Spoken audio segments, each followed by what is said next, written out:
Il s'agit d'une base militaire américaine en Côte d'Ivoire. Je répète ici, il s'agit d'une base militaire américaine en Côte d'Ivoire. Pourquoi une base militaire américaine en Côte d'Ivoire? Ça, on va vous expliquer. Il s'agit aussi de l'augmentation abusive de l'électricité en Côte d'Ivoire. Plus de 34% de l'augmentation de l'électricité en Côte d'Ivoire. Chers camarades peu d'Afrique, on va expliquer ici de quoi il s'agit. Mais avant, je voudrais vous donner l'information. Le 11 mai, on s'en va dire oui à Gbagbo à Lyon. Le 11 mai 2024. Lyon, apprêtez-vous, on arrive. Prenez l'adresse 100 route de Vienne. 100 route de Vienne, c'est là-bas qu'on va faire. C'est là-bas qu'il va avoir lieu l'événement. Chers camarades peu d'Afrique, je vous demande de faire le maximum de partage. Voilà. Après, le soir, normalement, on va attaquer l'actualité internationale parce que c'est chaud bouillant. C'est chaud bouillant au niveau géopolitique. De quoi s'agit-il, chers camarades? On va rentrer dans le vif très rapidement. Après le retrait du Niger,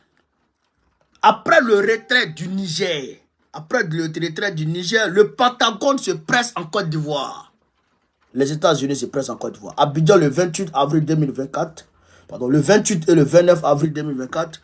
Le patron de l'Africom, Michel Langlais, a profité de sa visite pour plaider en faveur de l'ouverture d'une base militaire américaine dans le pays auprès d'Alassane Dramane Ouattara. Voilà ça.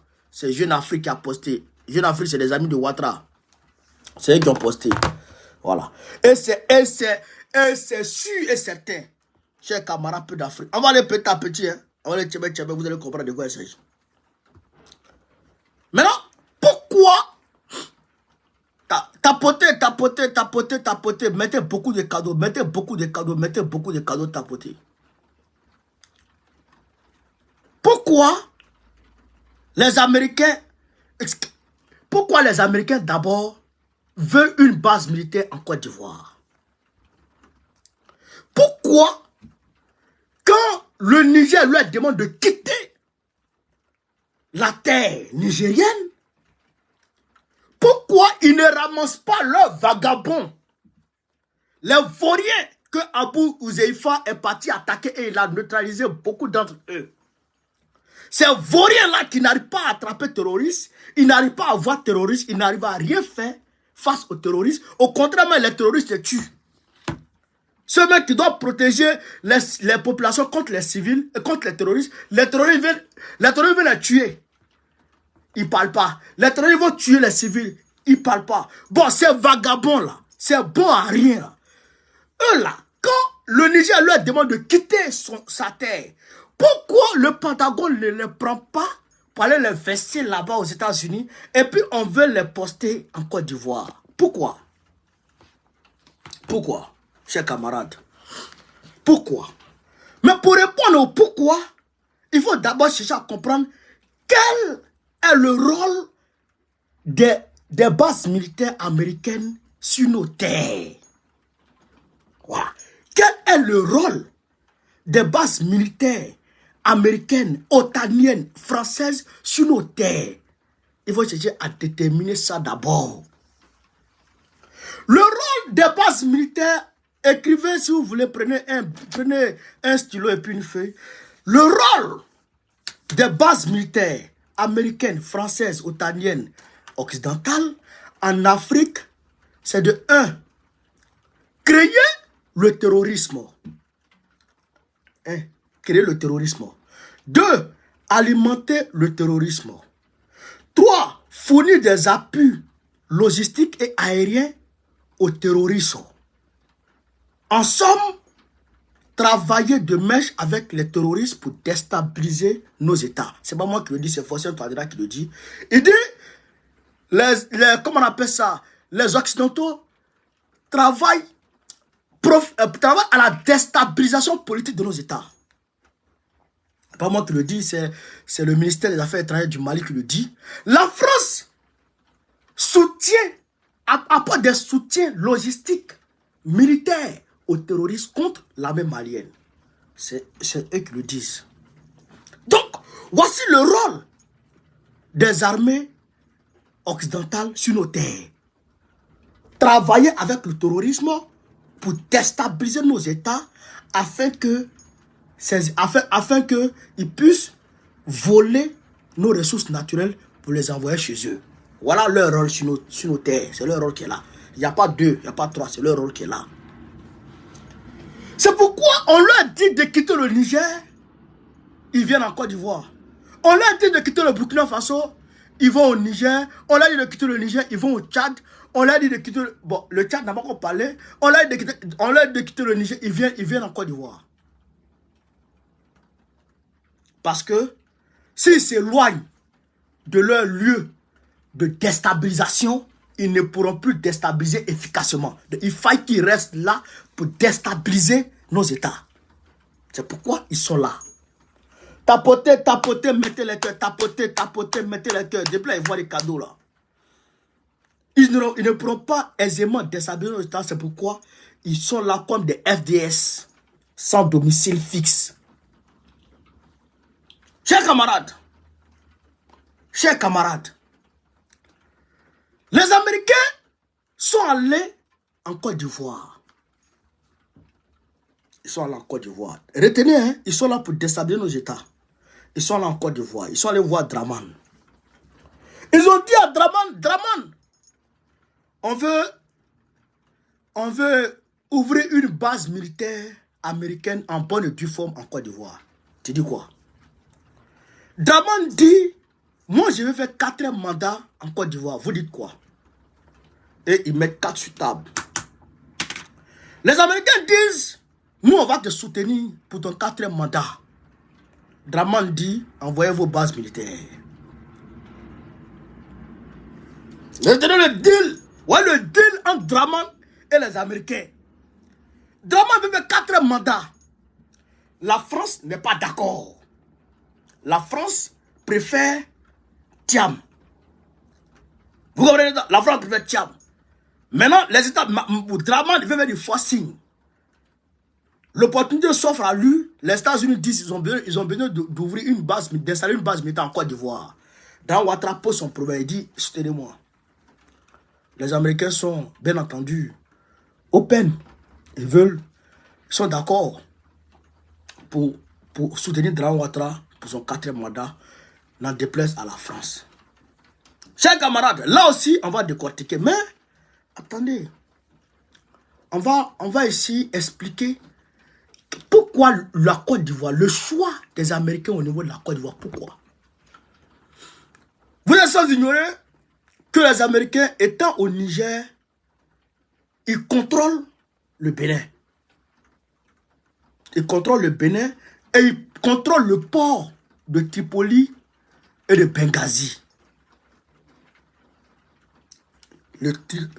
Parce que leurs navires, là, ils viennent toujours garer dans, comment on appelle ça, dans la Méditerranée pour ravitailler les terroristes et se ravitailler eux-mêmes. Donc, ils peuvent ravitailler à partir du Bénin, ils peuvent ravitailler à partir de la Libye. Là-bas, ils ravitaillent, mais il n'y a rien. Donc, comme ils vont du Niger, la Libye sera trop loin. Donc, c'est mieux la Côte d'Ivoire, au niveau du golfe de Guinée, automatiquement, ils ravitaillent. Vous comprenez? Mais ils se ravitaillent en quoi? Ils se ravitaillent en armement pour livrer ça aux terroristes. Pour que les terroristes aillent déstabiliser nos États. L'AES. Mais au même moment, il faut réfléchir. Au même moment, la Côte d'Ivoire annonce le rapatriement de 55 000 Burkinabés de la terre ivoire. Tapotez, partagez la vidéo, mettez les cœurs. La Côte d'Ivoire annonce le rapatriement de 55 000 Burkinabés. Pourquoi 55 000 Burkinabés? Pourquoi le nombre là? Pourquoi le 57 000? Pourquoi ne pas rapatrier les Burkinabés en situation irrégulière? Ou bien les Burkinabés, quelle situation irrégulière même? Parce qu'ils ont déjà, s'ils ont déjà la carte d'identité, leur carte d'identité, ils sont déjà Burkinabés. Ils sont de la CEDEAO. Voilà, ils sont de la CEDEAO, donc ils peuvent circuler. Même si le Burkina Faso ne fait plus de la CEDEAO, pas de la CEDEAO, peut-être qu'ils peuvent explicitement se baser sur ça. Mais si ils se basent sur ça, mais ça doit concerner les Nigériens. Ça doit concerner aussi les Maliens.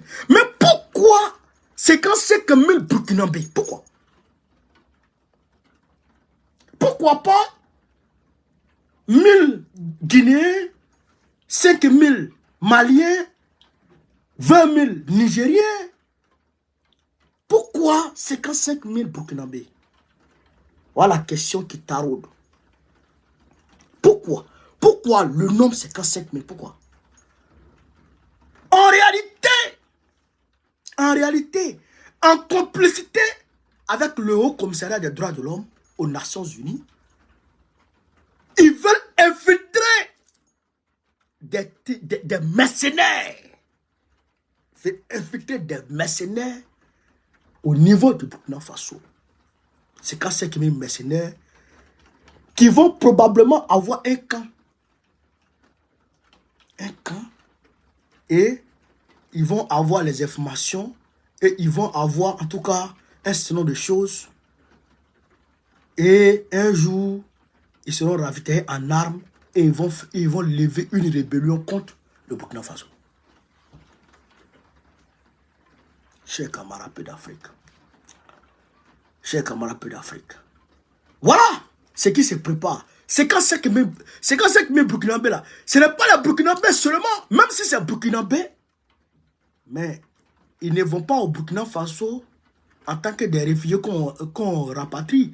Mais ils vont en tant que... Beaucoup vont en tant que mercenaires. Parce que si on estime que le pays est envahi par des réfugiés, mais les réfugiés viennent du Burkina, ça vient du Mali, ça vient du Niger. Ça vient du Niger, ça vient de partout. Ça vient même de la Guinée-Conakry. Mais pourquoi c'est Burkina Faso seulement?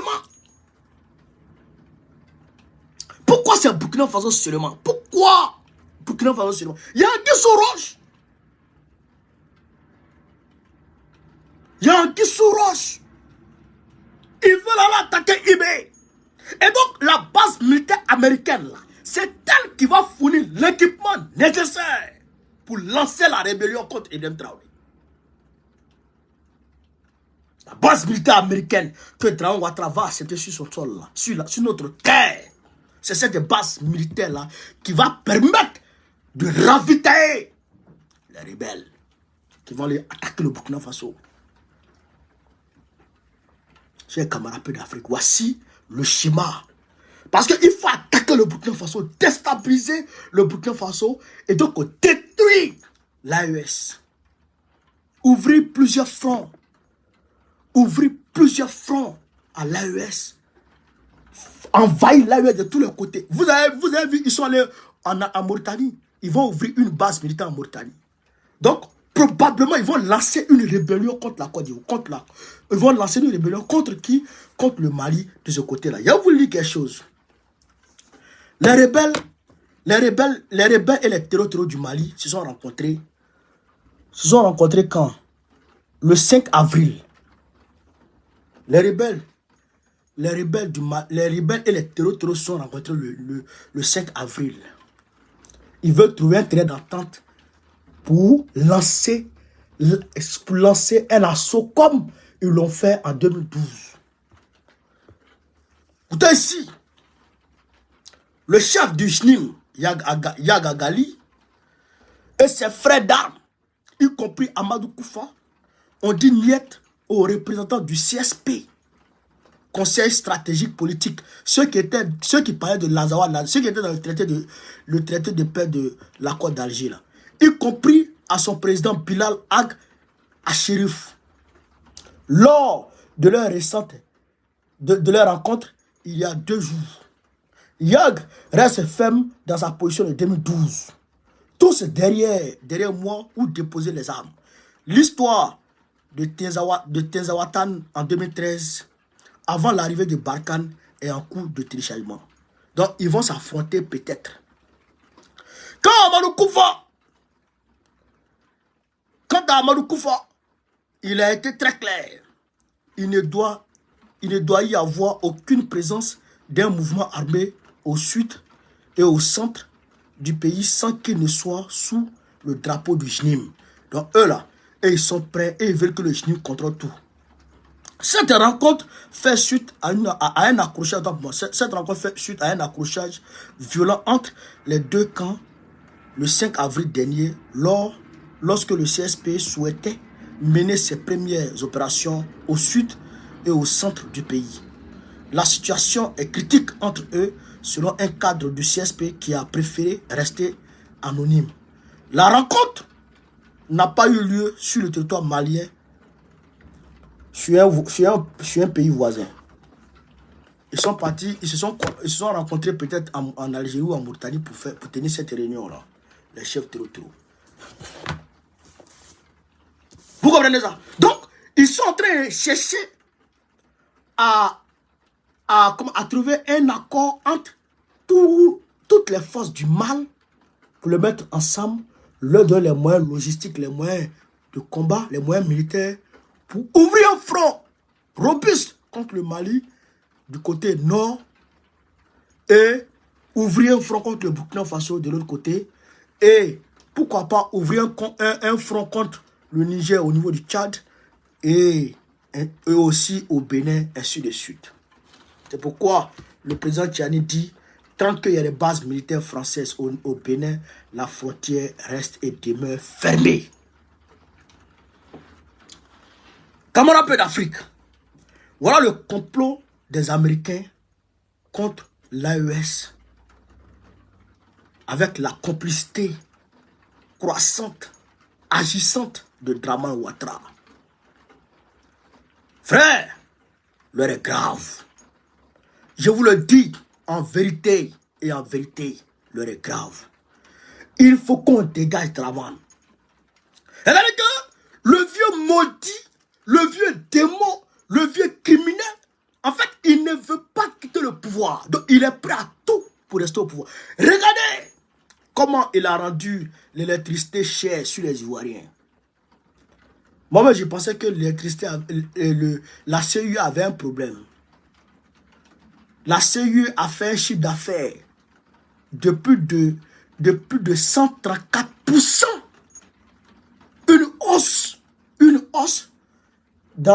Une hausse trimestrielle de plus de 134% par rapport à l'année dernière. C'est-à-dire qu'il y a eu 34%. Il y a eu 34% d'augmentation sur les avoirs, sur les revenus de la CEU, la compagnie ivoirienne d'électricité. 34% d'augmentation sur les Ivoiriens.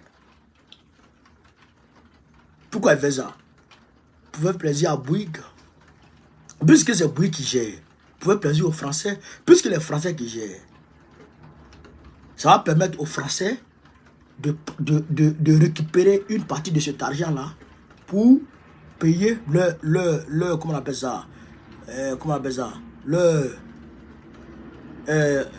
dette. C'est pourquoi la France, ils ont demandé à Dramane Ouattara de payer 10 000 milliards de sa dette avant 2025. Mettez les cœurs tapoter. Vous comprenez ça? Vous comprenez ça? Donc, il est impératif que les Ivoiriens se lèvent pour demander à Dramane de dégager tranquillement de notre pays. Il doit partir. Il doit dégager. Il faut qu'on le chasse, Dramane Ouattara. Vous avez compris? Vous avez compris, j'ai compris? Ça va pas. Ça va pas. Les Ivoiriens souffrent. Ils souffrent. Donc, on va ouvrir le panel. On va ouvrir le panel sur TikTok. Pour ceux qui veulent participer au panel sur TikTok, envoyez vos demandes. On va les accepter. Le 11 mai 2024, n'oubliez pas, Lyon, on arrive. Le 11 mai 2024, on arrive à Lyon. Pour aller dire oui à la candidature du président Laurent Gbagbo pour l'élection présidentielle 2025. Vous avez compris? Voilà. Donc, allez, on va aller dire oui. Donc, Lyon, mobilisez-vous comme un seul homme. Et puis, Le 11 mai, à partir de 13h00, on se retrouve au 100 route de Vienne. 100 route de Vienne. Voilà. Sur ce, vive l'Afrique libre, vive le panafricanisme, vive tous les plans panafricains. Gbagbo, président du Côte d'Ivoire 2025, Inch'Allah. Voilà. Donc,